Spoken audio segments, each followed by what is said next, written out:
It's not going to be easy to make the changes necessary. But what we are going through today is serving for greatness tomorrow.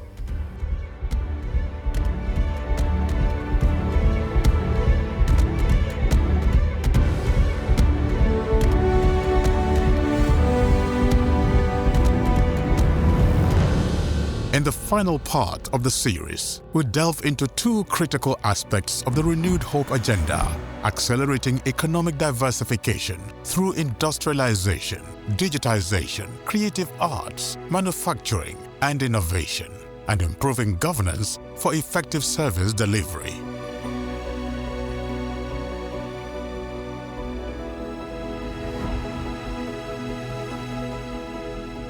Under the leadership of President Tinubu, Nigeria is witnessing a renewed commitment to empowering its youth and driving economic diversification.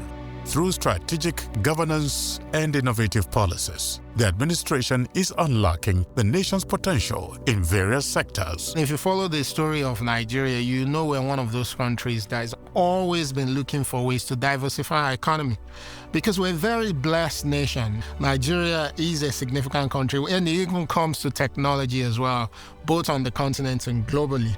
We can be a strong country in so many other sectors, but historically, I think when you look at the productivity level of the critical sectors in Nigeria, you'll find that it's not been optimal. If we're truly going to be able to be that nation that can support its own internal development, actualize its own dreams, but also then participate in global economy, we must be able to ensure that when we talk diversification, it's actually true diversification by raising the level of productivity across our critical sector. What is important is for us to see how we can contribute in bringing this economic expansion, contributing to really give the GDP a boost, and at the same time doing this cultural expansion whereby you will find that Nigeria can be the cultural hub of Africa and even of the world. How do we infuse creativity? Hitherto, we don't think arts, sports, media, entertainment, we don't see them as industry. But the world has moved on. So how do we bring all that to support our youth? The 3 Million Technical Talent Initiative, 3MTT, and the Investment in Digital and Creative Enterprise IDICE program are at the forefront of this drive by empowering youth with digital skills and fostering entrepreneurship in the creative sector. These initiatives are paving the way for sustainable growth and job creation. The first program we've launched is the 3 Million Technical Talent Program, which is focused on accelerating the training of 3 million technical talent in Nigeria. That's the largest anywhere in the world. It's never been done that way. The goal is to ensure that in the next three to 4 years, that we can actually train 3 million young middle-aged people in critical technology skills. And these young middle-aged people are being selected from all over the 774 local governments in Nigeria. Quite a number of them have been getting job opportunities. I think UNDP, for instance, just placed about 3,000 of those people in the internship program. We've seen all sort of companies that are now hiring some of these people, and we'll start to see that success story as we come. And one of the things that the president said to me at the very beginning was that he wanted this ministry to cater specifically for a younger demographic, which is what we're doing, and then give this job creation whereby we are hoping to reach a target of 2 million jobs by 2027. Moreover, the establishment of the National Job Center and the Skill Up Artisans Program, SUPER, are revolutionizing the job market by connecting employers with skilled workers and empowering artisans with tech-enabled training. We funded 45 AI researchers. For instance, local researchers that the government is funded. We funded another 10 researchers focused on technology in agriculture. As we're building those things, we're building opportunity for job opportunities, we're building opportunity for investment, we're building opportunity for young people to thrive.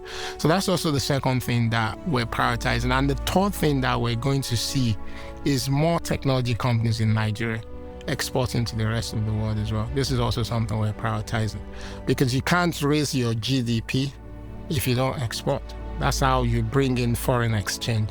To provide a robust institutional framework for the creative economy, the Federal Ministry of Culture, Arts, and Creative Economy has been established, further solidifying Nigeria's commitment to nurturing talent and promoting cultural heritage. So what I did was I've approached it completely from a ground zero, trying to put a structure, because I do see a long-term place for Ministry of Art, Culture, Creative Economy in Nigeria. I've been able to come up with a cultural policy working together with people in the industry. So that's where you see the likes of Mr. Obi Asika, Mr. Ali Nuhu, Ms. Aisha Augi. These are people, Hajia Kaltume, these are people that really work and live within the industry. They know the pulse of the industry. They understand it. This is their livelihood. So, it's important for them. They have an interest that they grow the industry, because once we're all out of government, they will go back to the industry. So they have a vested interest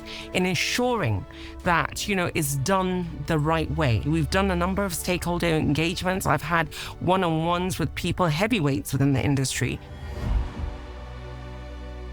Good governance is a cornerstone of the Renewed Hope agenda, and the Tinubu administration is leaving no stone unturned in its efforts to enhance service delivery and promote transparency and accountability. As soon as his cabinet was sworn in, President Tinubu held a 3-day retreat with his ministers, where he reminded them of the vision of his administration and enjoined them to work hard to deliver for the Nigerian people. Never spent a minute with this man where he is not thinking about the poor people, where he's not thinking about his legacy, where he's not thinking about what can we do to improve the state of Nigeria. You have to be quick.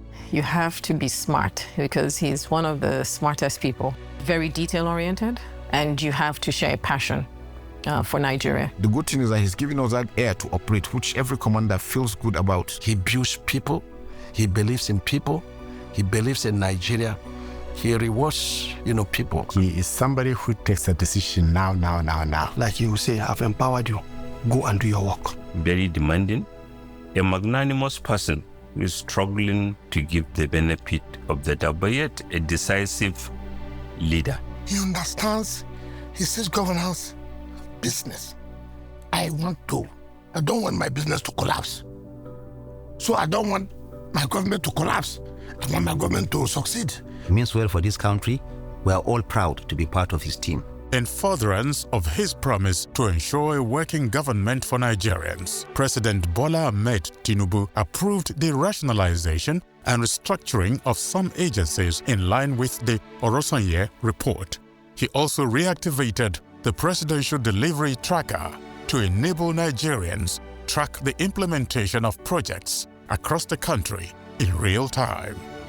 Communicating the efforts of the administration in an open, honest, and timely fashion is a strong priority of the government. Towards this end, the Federal Ministry of Information and National Orientation organizes periodic ministerial press briefings, press conferences, and stakeholders to engage members of the public. It's a very ambitious government, ambitious to see that Nigeria gets better, ambitious to see that Nigeria goes to that destination, the prosperity that all of us want to have. How do we enhance governance overall so that governance moves to support the delivery of these reforms? That is a fundamental of the Renewed Hope agenda. So it's also mandated that we must digitalize every government service within this government. That's going to take a while. And Nigeria is done well with technology, but the challenge we've had historically is that we've been using it in silos. So it's not a whole of government approach. So our goal now is to build what we call the data exchange to allow the data being collected at different parts of government to seamlessly be able to speak together. Not for the Minister of Information to know everything. And that is why we've invited all those who are operating these government programs and policies. For example, we've had the Minister of Health, we've had the Minister of Agriculture, we've had the Minister of Industry, Trade and Investment, we've had the Minister of Power, and so many other ministers. They've all been our guests at our regular ministerial press briefing, where every media organization in this country is represented there and the platform is there for them to ask questions so that the leaders, the ministers, heads of agencies will have the opportunity to explain to Nigerians what is it that they are doing. And then Nigerians also, through these media operators, are able to ask questions. That way, I think we have achieved to a large extent our attempt to foster understanding between the governed and those who are leading them. Key to renewing the hopes of Nigerians in themselves and in their country is the National Value Charter, which will embody a social contract between the country and its citizens. They have developed what they call the National Values Charter. The National Orientation Agency has developed the National Values Charter. In that document, you see what are those responsibilities that the federal government, Nigeria itself, has towards the citizens. What are those things that the citizens also think that they are incumbent with Nigeria? In other words, what are citizens expecting to have from their own country? What will the country do for them? And in exchange to what they will also do for country. It's a win-win situation for everyone. As we witness these transformative initiatives unfold, it's evident that Nigeria is charting a new course towards prosperity and inclusivity under President Tinubu's leadership. I see in a future where if we, by God's grace, we will return to double-digit growth, where the world will be coming to Nigeria. That's the egg Mr. President is striking by taking our decisions so that we can take back our country and then have a renewed hope for our children. The trajectory of Nigeria is going to change for the better because of the policy initiatives this government has put in place, which would actualize the renewed hope agenda. Yet, for this vision to become a reality, it requires more than just ambition. It demands a foundation of good governance built on the principles of transparency, accountability, and inclusivity. It is a call to action for leaders to not only listen to the voices of the people, but to heed their concerns and aspirations.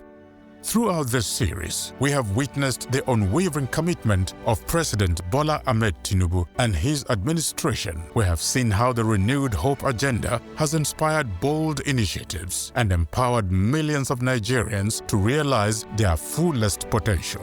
From reforming the economy to strengthening security and boosting agriculture, unlocking energy and natural resources to enhancing infrastructure and transportation, from focusing on education, health, and social investment to accelerating economic diversification and improving governance, each episode has illuminated the path forward, showing us what is possible when we dare to dream and strive for greatness. It's almost like going back to the foundation and trying to rebuild from there. And so if you're still out where there's no roof and there's, the building has collapsed, it's not comfort to you that someone has gone back and is making sure that the foundation is much stronger so that by the time we're rebuilding the roofs and everything, your future is assured for decades to come. We're getting closer to coming to the first level. And so I implore Nigerians to be patient and that, that this is a president that is deeply, deeply convicted on the need to really transform the average Nigerian's lives. That's what he keeps all of us on our toes on, and that's what we're going to do.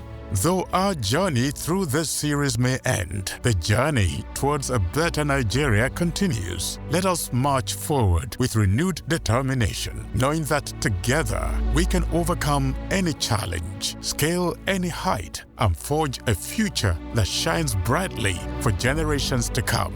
Thank you for joining us on this remarkable journey. God bless you, and God bless the Federal Republic of Nigeria. We're returning respectability to this country. We're returning with a good business environment. Investors are coming. Over $30 billion have already been signed up by various companies through the Ministry of Industry, Trade and Investment. These are commitments that Nigeria has already had. See what has happened in the last couple of weeks. 3 gas plants. Initially, the federal government thought that it was going to take 2 years, and because that was what the planner said. But because the president pushed them, they were able to achieve critical gas infrastructure within a period of 11 months. This is unprecedented. This will give impetus, this will give drive to the economy that we all want to have. We want to ensure that Nigeria takes its rightful place in the Community of Nations. We're on our way there. We call on all Nigerians to join hands with the president. The rough may be rough, but the destination is certainly very clear.